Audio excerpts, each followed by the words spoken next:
The message came 3 weeks before the wedding. Not a phone call, not even a proper conversation, just a text. I remember staring at the screen for a long time, rereading the same sentence over and over. I think it's better if you don't come to the wedding. The sender was my sister, Lila, The bride.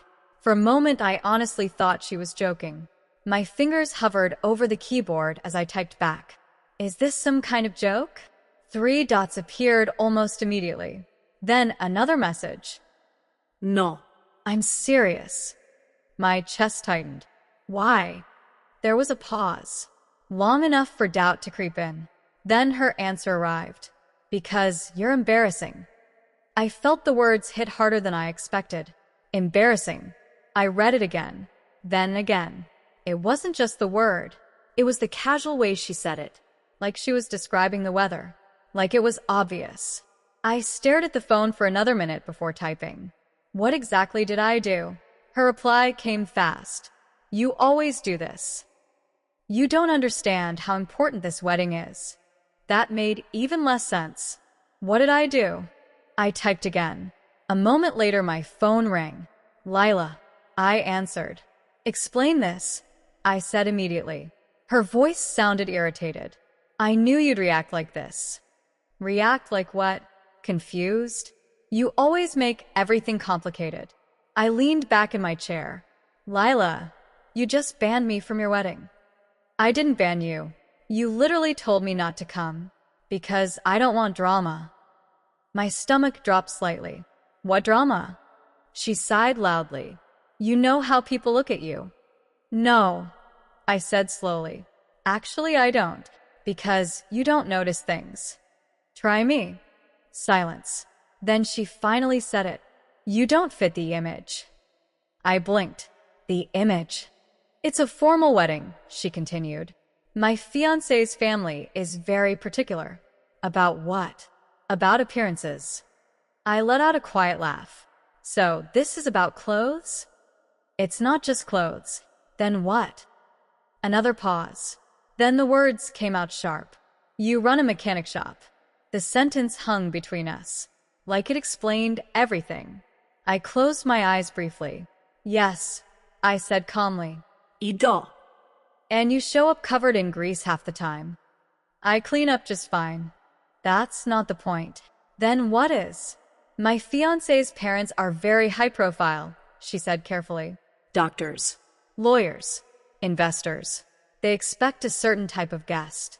I felt something cold settle in my chest. So your sister doesn't qualify. You're twisting my words.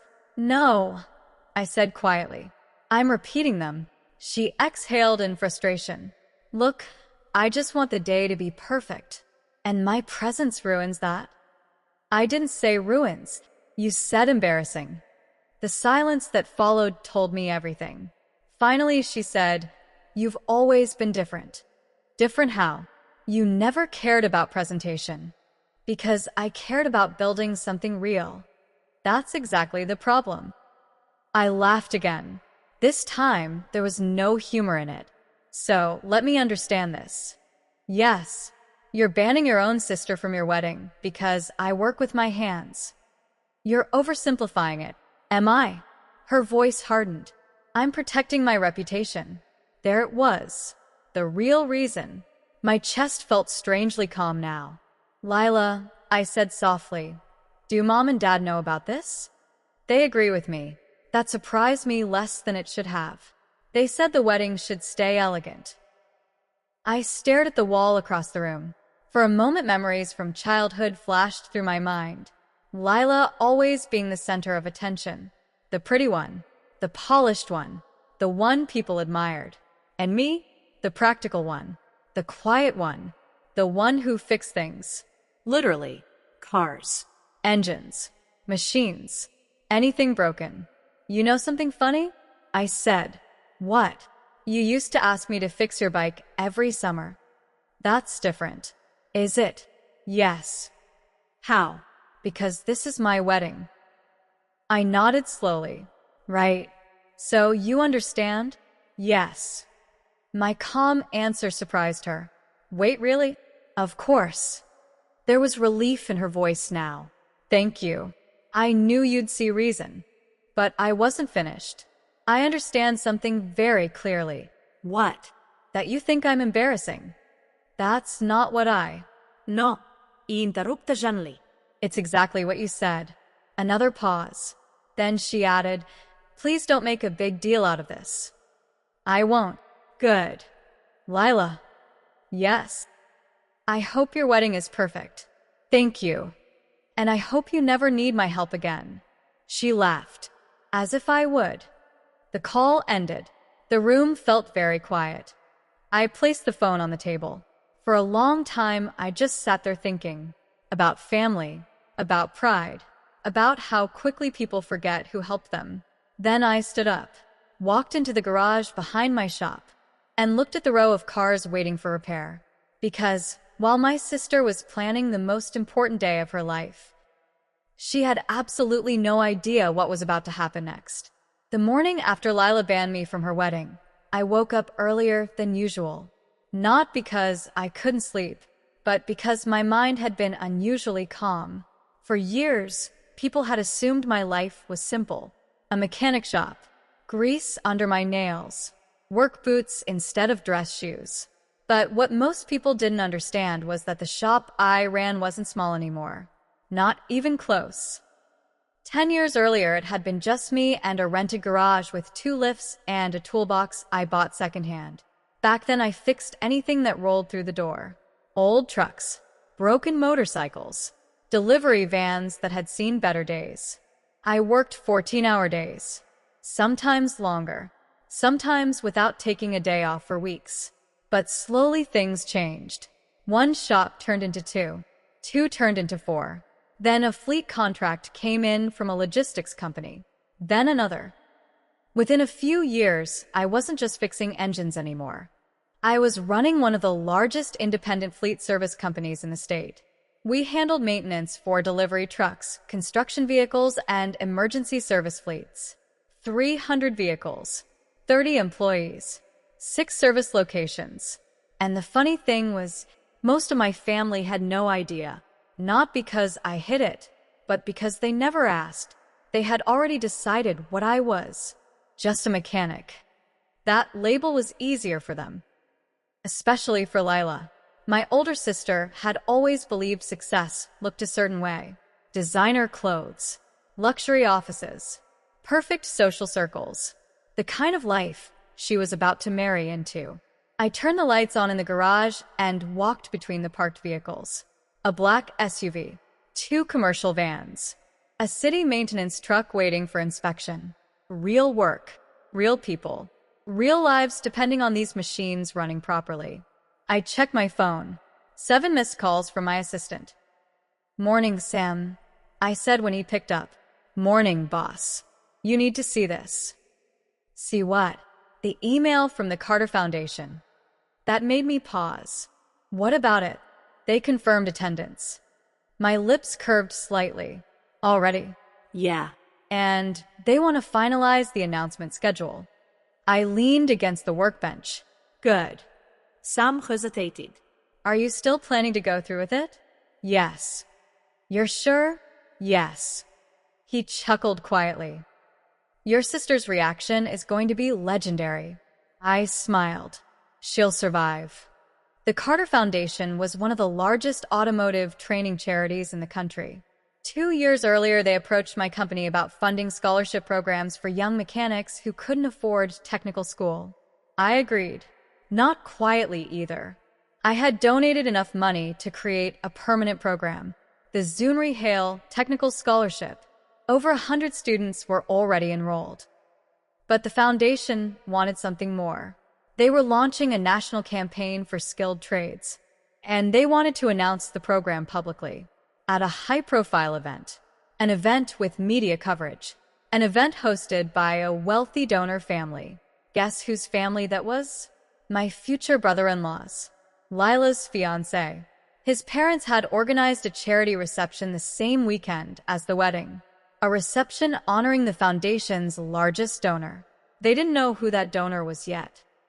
Only the foundation leadership knew. and the foundation had insisted on keeping it a surprise until the event, which happened to take place at the wedding reception. Sam spoke again. So, what's the plan? The same plan as always. You're really not going to tell them beforehand? No. That's cold. It's fair. He laughed. Well, if she didn't invite you, how are you getting inside? I glanced at the formal envelope sitting on my desk. Through the front door. The Carter Foundation had already arranged everything, because when someone funds a national scholarship program, they become the guest of honor, whether the bride likes it or not. 2 weeks passed quickly. The day of the wedding arrived. My shop ran smoothly that morning. Employees moved through the garage. Engines hummed. Tools clinked. Normal life. Around noon, my phone rang. My mother. I almost didn't answer, but I did. Hello. Her voice sounded tense. Are you coming today? I wasn't invited. That's not what I meant. What did you mean? She hesitated.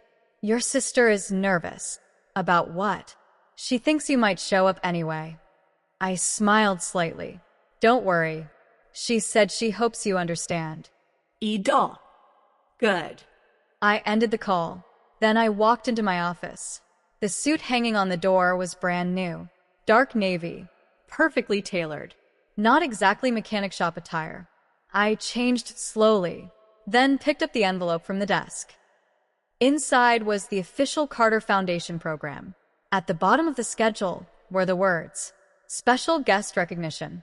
I grabbed my keys, because while my sister believed she had banned me from the wedding, the evening was still about to become very interesting, and she had absolutely no idea who the guest of honor really was. The reception hall was already full when I arrived. Music drifted through the large glass doors. Inside, guests in elegant suits and evening dresses filled the room. Crystal chandeliers glowed above white-clothed tables. Servers moved between groups carrying trays of champagne. It looked exactly like the kind of event Lila had dreamed about. Perfect, elegant, impressive. I stepped out of my car and adjusted the cuffs of my suit. For the first time in years, there was no grease under my nails, no oil stains on my sleeves, just polished shoes and quiet confidence. At the entrance, 2 event coordinators checked guest lists. One of them looked at me politely. Good evening. Name, please? Zumri Hale. The woman immediately smiled. Oh, of course. They're expecting you. She stepped aside. Right this way. Inside the hall, the music softened as speeches were about to begin. I stayed near the back for a moment, just watching. Lila stood near the center of the room beside her new husband. Her dress shimmered under the lights. Guests surrounded her, laughing and congratulating her. She looked exactly like the bride she wanted to be. Elegant, admired, perfect. My parents stood nearby, speaking with relatives. None of them noticed me yet. On stage, a man adjusted the microphone. I recognized him instantly.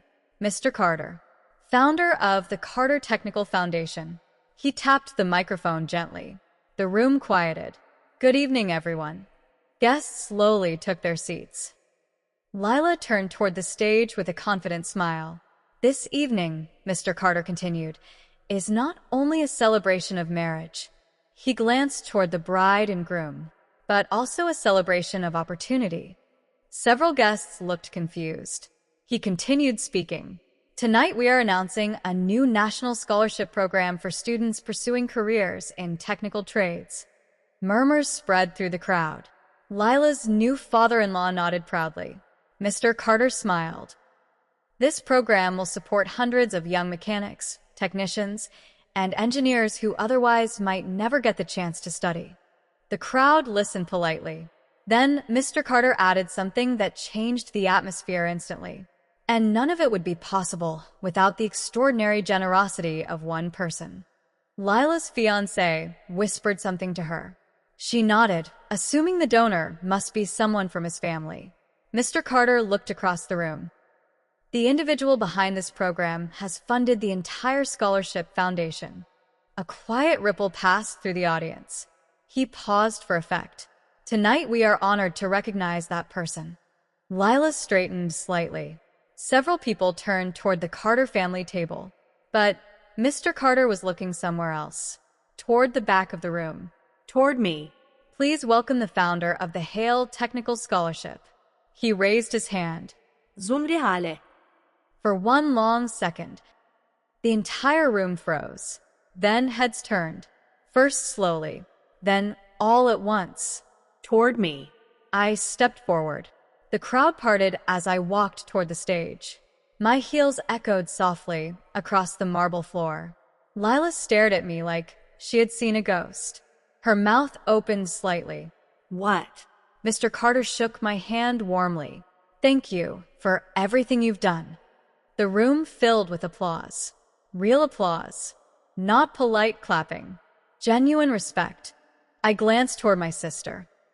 The same sister who had banned me from her wedding because I was embarrassing. Now, every guest in the room was watching me. Mr. Carter spoke again.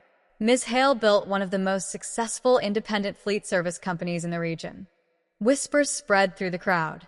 She then used that success to create opportunities for hundreds of students across the country. My parents looked stunned. My father blinked several times, like he had just woken up. Lila's face had lost all color. Mr. Carter continued, Tonight we are proud to recognize her not only as the program's founder, but as tonight's guest of honor. Applause filled the room again. I stepped to the microphone. The hall slowly grew quiet. For a moment, I simply looked around the room. Then I spoke. Thank you, Mr. Carter. My voice was calm, clear. I built my company fixing engines and trucks. A few people smiled. It's not glamorous work. I glanced toward Lila, but it's honest work. Silence spread across the room, and sometimes, I continued gently, people underestimate what honest work can build. I paused. Tonight isn't about proving anything to anyone. Another glance toward my sister. It's about giving other people the same opportunity one had. The room filled with applause once more, but Lila didn't clap. She stood frozen beside her new husband, because the sister she had called embarrassing, the sister she banned from her wedding, had just become the most respected person in the entire room. After the speech, guests approached to congratulate me. Business owners, investors, foundation leaders, even Lila's new in-laws. My parents finally walked over. My mother looked like she might cry. You never told us, she whispered. You never asked, I replied softly. Across the room, Lila still hadn't moved. She avoided my eyes. For the first time in her life, she wasn't the center of attention. Later that night, I stepped outside into the cool evening air. The music from the reception hall drifted through the open doors behind me. I looked up at the stars and smiled, because sometimes the people who call you embarrassing are simply embarrassed they never understood you. And sometimes, the person they try to hide from the spotlight turns out to be the one everyone came to see.